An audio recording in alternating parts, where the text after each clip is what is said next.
Hello students, मैं doctor Naresh Nayak, government college Kota, BFA part third के unit second जो कि इकोलॉजी है कि प्लांट अडेप्टेशन का अध्ययन करवाएंगे। प्लांट अडेप्टेशन या जिसे हम पादप अनुकूलन भी कहते हैं, वो एक बहुत ही आम कॉमन टॉपिक है जिसे हम एनवायरनमेंट में चाहें तो किसी भी जगह थोड़ा भी अगर हम विजिट करते हैं एनवायरनमेंट्स में, आपके आसपास कहीं भी विजिट करते हो तो इन सभी चीज़ों को आप ऑब्जर्व कर सकते हो। अर्थात मैं कहूँ कि ये वो चैप्टर हैं जो नेचर या प्रकृति से संबंधित हैं और आप इनका अध्ययन बहुत ही आसानी से कर सकते हैं। तो आज हम यहाँ पर प्लांट अडेप्टेशन या पादप अनुकूलन के बारे में समझेंगे। पादप अनुकूलन क्या है? अनुकूलन अर्थात सामान्य शब्दों में हम कहें तो किसी आवास विशेष की जो वातावरणीय परिस्थितियां हैं उनके अनुसार ढलना अनुकूलन कहलाता है। या किसी विशेष आवास में उगने वाले पादप उस आवास के प्रति पूर्णतः अनुकूलित होते हैं, जिसे अभ्यानुकूलन एक्लिमेटाइजेशन कहा जाता है। पृथ्वी पर पाए जाने वाले सभी पादपों में बहुत सी विशेषताएं पाई जाती हैं जिनकी सहायता से ये स्वयं को उस एनवायरनमेंट उन परिस्थितियों में ढालने की क्षमता रखते हैं या स्वयं को रूपांतरित कर उसके अनुसार ढलने की क्षमता विकसित करते हैं। इन सभी विशेष गुणों को हम अनुकूलता कहते हैं, जबकि किसी जीव द्वारा किसी नवीन वातावरण में रहने हेतु स्वयं में किए गए परिवर्तन अनुकूलन कहलाते हैं। ये अनुकूलन बाह्य या आंतरिक हो सकते हैं, एक्सटर्नल मॉर्फोलॉजिकल चेंजेस हो सकते हैं या इंटरनल एनाटॉमिकल कुछ चेंजेस हो सकते हैं। इनके अनुसार ही कोई भी पादप अपने वातावरणीय परिस्थितियों को सहन करने और उस वातावरणीय परिस्थितियों में ढलने में अनुकूलित हो पाता है। According to Warming and Shimpa, there are 4 type of plants। 4 प्रकार के पादपों को यहाँ पर नोटिस किया गया है जिन्हें जल की उपस्थिति के अनुसार डिफाइन किया गया है। ये चारों प्रकार यदि हम देखते हैं तो first one is hydrophyte, second one is xerophyte, mesophyte and halophyte. अर्थात जलोद्भिद पादप, मरुद्भिद पादप, समोद्भिद, मध्योद्भिद या मेजोफाइट्स पादप और हेलोफाइट्स यानी लवणोद्भिद पादप, वे पादप जो लवणीय आवास में पाए जाते हैं। हाइड्रोफाइट्स वे पादप जो जलीय आवास में पाए जाते हैं। वे पादप जो शुष्क परिस्थितियों में पाए जाते हैं। जो मध्य यानी शुष्क और जलीय दोनों परिस्थितियों में पाए जाएं उन्हें मेजोफाइट्स, और हेलोफाइट्स जो लवणीय परिस्थितियों में पाए जाएं उन्हें हेलोफाइट्स कहा जाता है। हम यहाँ पर सर्वप्रथम जो अध्ययन करेंगे वो है हाइड्रोफाइट्स। हाइड्रोफाइट्स अर्थात जलीय पादप। हाइड्रोफाइट्स या हम कहें जलीय पादप। तो जलीय पादप जो जल में रहते हैं उन्हें हम यहाँ पर कहेंगे हाइड्रोफाइट्स या जलीय पादप। जब वे पादप जो जल में रहते हैं तो जल में रहने पर उन्हें कई परिस्थितियों का सामना करना पड़ता है। वे परिस्थितियाँ कौन कौन सी हैं अगर हम नोटिस करें तो वो कौन कौन सी हो सकती हैं? First of all lack of light, अर्थात हम कहें कि वहाँ पर प्रकाश की कमी होगी। एक्सेस ऑफ वाटर, जल का आधिक्य होगा क्योंकि जलीय पादप हैं तो जल अधिक मात्रा में पाया जाएगा। Less amount of oxygen, oxygen की कमी से उन पादपों को जूझना पड़ेगा। एवं लैक ऑफ टेम्परेचर, टेम्परेचर यानी वहाँ पर जो है तापमान बहुत ही कम होगा। इसके साथ के साथ जलीय पादपों में अंदर की ओर वाटर करंट चलता है, उस वाटर करंट का भी, जलीय प्रवाह का भी उन्हें सामना करना पड़ेगा। जल में पादपों की उपस्थिति के अनुसार हाइड्रोफाइट्स को 3 भागों में बांटा गया है। वो 3 भाग कौन से हैं? अगर हम ध्यान दें तो उन्हें हम जल निमग्न पादप जो जल में डूबे हुए रहते हैं, जल प्लावी पादप यानी फ्लोटेड प्लांट्स, फ्लोटेड प्लांट्स जो जल के ऊपर तैरते रहते हैं, और जल स्थलीय पादप या उभयचर पादप की कैटेगरी में हम इन्हें रखते हैं। तो फर्स्ट ऑफ ऑल हम देखते हैं यहाँ पर जल निमग्न पादप या सबमर्ज्ड प्लांट। सबमर्ज्ड प्लांट कौन कौन से हैं? सबसे पहले हम देखेंगे सबमर्ज्ड यानी जल निमग्न पादप। दोज प्लांट्स विच आर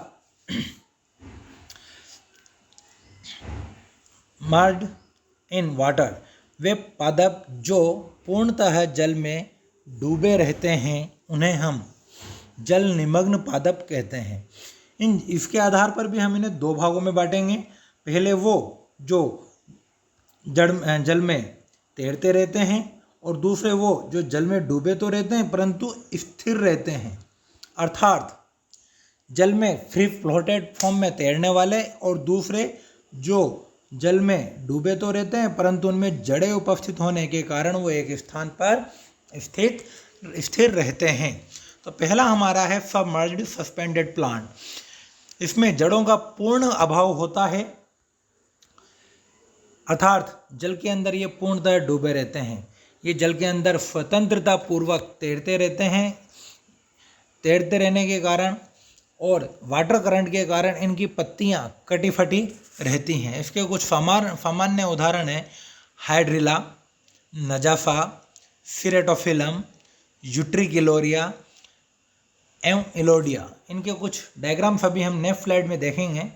जबकि दूसरे वो प्लांट हैं जो जल निमग्न तो हैं, डूबे हुए तो हैं, किंतु उनमें रूट उपस्थित है।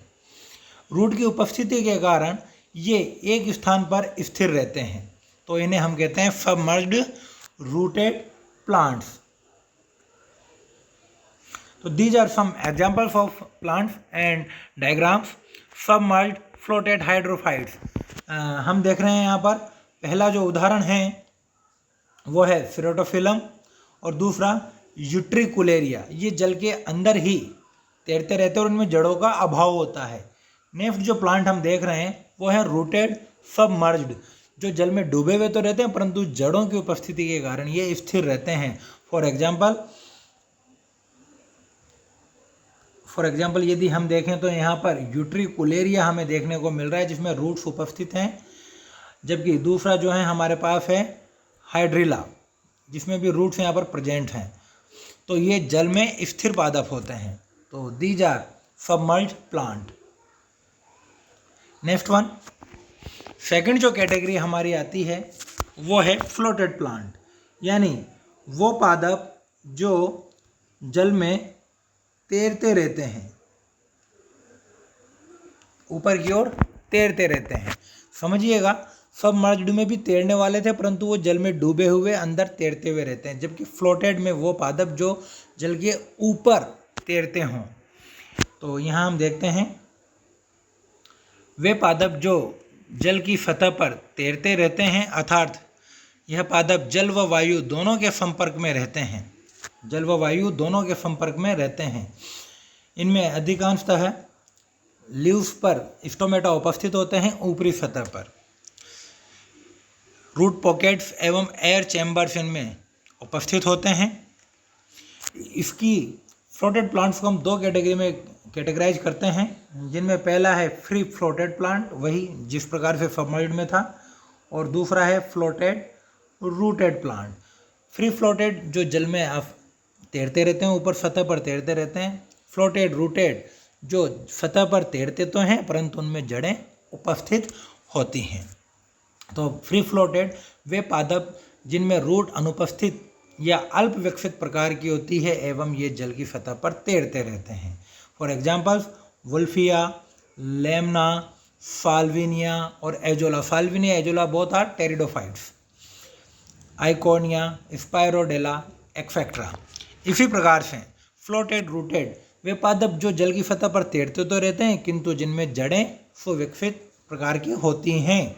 इनमें जड़ें पाई जाती हैं। इनकी जड़ें मृदा में स्थित रहती हैं।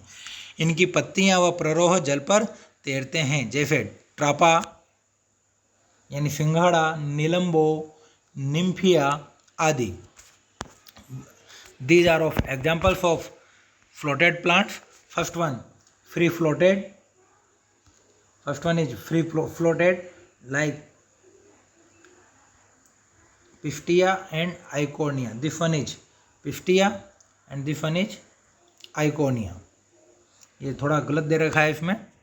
नेक्स्ट निलम्बो, मार्सिलिया, इस तरह के जो प्लांट्स हैं वो जड़ें उपस्थित होती हैं किंतु सतह पर वो तैरते रहते हैं। तो ये है रूटेड फ्लोटेड हाइड्रोफाइट्स। नेक्स्ट जो है वो हमारा आता है एम्फीबियस प्लांट। एम्फीबियस प्लांट्स वे प्लांट्स होते हैं जो जल एवं स्थल दोनों पर उपस्थित होते हैं। वे प्लांट जिनका आधारीय भाग जल में निमग्न होता है जबकि प्रवाह वाला भाग वायवीय होता है। ये छिछले जल में पाए जाते हैं, अर्थात जहाँ पर जल की मात्रा कम होती है वहाँ पर ये पाए जाते हैं। इन्हें दलदलीय क्षेत्रों में पाए जाने वाले प्लांट भी हम यहाँ पर कह सकते हैं। इन पादपों में स्थलीय व जलीय दोनों प्रकार के पादपों के लक्षण पाए जाते हैं और अनुकूलन पाए जाते हैं, अतः इन्हें एम्फीबियस प्लांट भी कहा जाता है, जैसे कि टाइफा, रेननकुलस, साइप्रस आदि। आप अगर यहाँ पर एग्जाम्पल्स देखते हैं तो इन एग्जाम्पल्स में आपको देखने को मिलेगा कि सेजिटेरिया, रेननकुलस, एम्फीबियस प्लांट में अगर आप देखें स्क्रिपस, साइप्रस ये ग्रासेज हैं और स्क्रिपस मिक्रोनेटस। तो ये कुछ ग्रासेज हैं जो यहाँ पर पाई जाती हैं। इनमें टाइफा, रेननकुलस, साइप्रस वगैरह जो हैं ये कैटेगरी जाती हैं जो एम्फीबियस प्लांट कहलाती हैं। Thank you.